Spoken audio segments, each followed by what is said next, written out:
I could be angry with them, but I wouldn't have internet. So when you're stubborn with a truth, you're going to lose at the end of the day. So the earlier you figure it out, the better for you. And so again, the first step in growth is death. God will never fail you. And this is why. Because he can't. It's not just possible. It's one of those things that is on his resume that he cannot and he will not fail you. I want you to remember that as you go on. You might hear people say different things. Friedrich Nietzsche said God was dead. Very interesting. But we know that God is alive and God will never fail us. Let me go on to say that some Christians think that when you become a Christian, you don't have to think. Okay, so it's a requirement for being a Christian. So they embrace Christianity because you don't have to think. You just take everything on faith. But let me warn us again that Jesus tells us to think, that Paul tells us to think, and over the Bible tells us to think.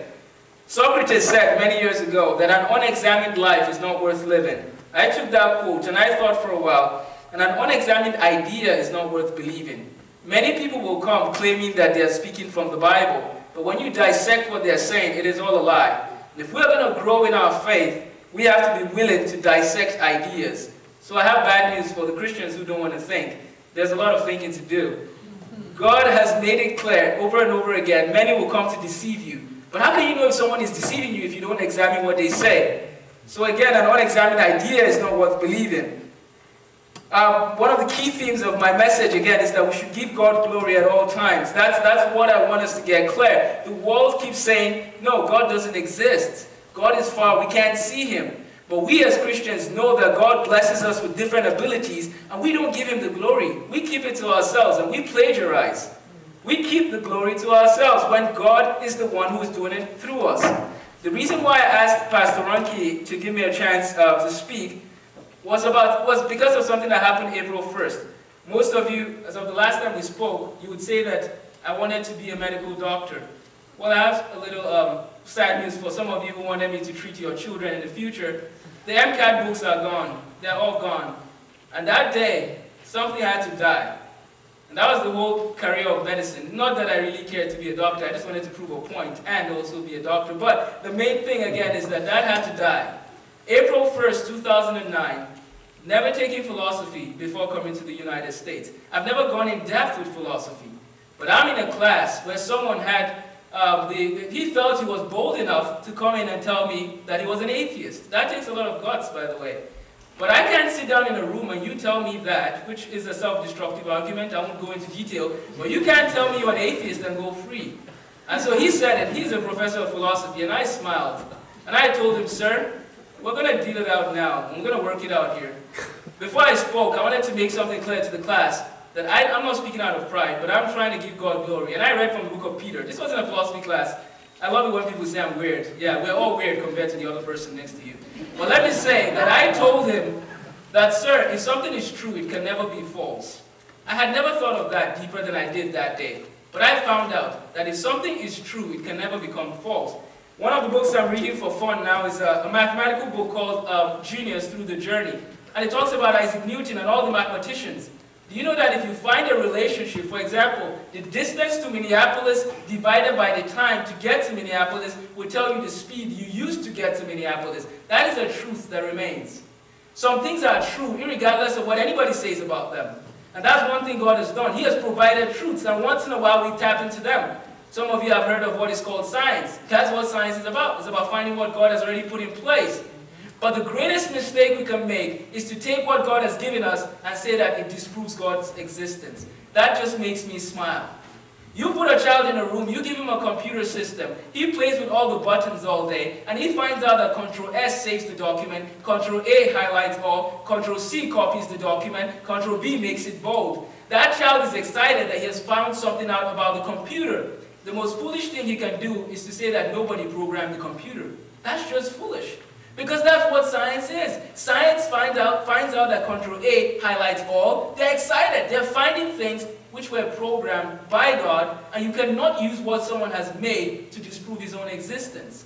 God existed before science came into being, and God can't stop existing because science exists. That's a very big lie. Why am I touching on science? Why am I touching on philosophy? Because they're the two gods, they're the two idols that the world is willing to lay their lives for. And that's why I made a decision, and I said, I'm going to do that philosophy, not because I think they have anything to say, they really don't, And now that I'm going to do that science, not because there's anything in it, but I'm going to keep my theology.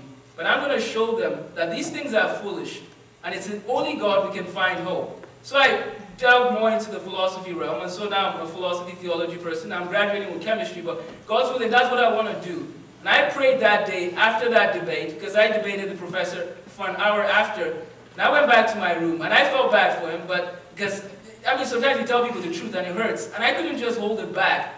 He got a Bible, and he kept pinpointing verses and saying, do you believe this? Do you believe that? And I said, I do, sir. And we talked for a while, and I told him, sir, there's a small book I wrote, which I will talk a little about in a minute here, and I gave it to him, and I said, I'll be praying for you, sir, and I hope we meet again. But I want to tell you that if God has spoken, God exists, and if God exists, there's no way you can try disproving his existence. I'm very sorry, sir, you have to live with it. Don't be afraid. He would help you to make it through. Have a wonderful day. And I left. I couldn't focus in my next class. It was cell biology with Ralph Silke. And I told Ralph Silke, I'll be sincere with you, sir. I didn't get anything you said.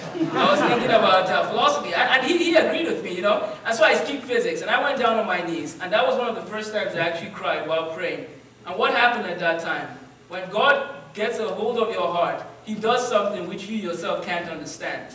And I asked him, God, use me. I want to speak on every continent about what you can do in the life of a person who knows you. That's the only thing that matters in life. Or every other thing is a distraction. I don't want to go into my frustration in physics and some other classes, but I'm just saying again that we learn these things, but they're distractions. Let's be careful what we allow or what we place our minds on. And I thank God for what he has done for me. And I pray he would do it in everyone's life here, that you would give God a chance to do something in your life, that you would let go of that thing that you're holding on too tight. Because it's only if you have God that you have something. Anything else would fall away. Everything else would fail. All else fails. Where would you go? What would you build your life on? Who would you glorify? I'm just going to give a few quotes and finish up here. Well, number one, again, January 8, 2006. This is a brief story of how I got to the U.S. Many people have asked, why Superior, Wisconsin? Well, there was something that happened, and it all has to do with faith, obedience, and growth. I left church, we sang our song, God is an Awesome God. I still remember that day. And I went out of church, and I said, God, I want to do something. I want to do something for you. And I went to a high school to give a speech. This was a notorious high school. This was a high school where they could have beat me up. I wasn't much bigger, so it doesn't really help that I would fight back. But I stood there, and I spoke to about 1,000 students. But before they allowed me to speak, they told me, go back and write out your ideas. This is the very notebook I wrote in 2006. I wrote about 60 pages of advice and words I felt were necessary for young people. And I spoke in that high school, and I got a chance again. And this is where I've always hidden this, but I'll say it now. On February 14th, 2006, I got paid for the first time for doing something myself. Every other time I'd always disturb my parents. And something said, let it go. And I took that money, and I let it go. That was the first time I had ever earned money, but I had to let it go for an organization that was trying to buy some instruments. That day after church, I walked out, and who did I meet? A person who handed me a card. We would really love you to consider going to school in the United States. And I said, no, it can't be possible. I just let go of my money, and I walked out of church. And I wasn't guaranteed a way of going to school. I actually told my parents I was going to drop out because school kind of makes you dumber. But I thought for a while. And again, please don't get me wrong, education is good. But if it's not built on God, it's just problematic for the most part. Because you can educate a man, that man will use it against you.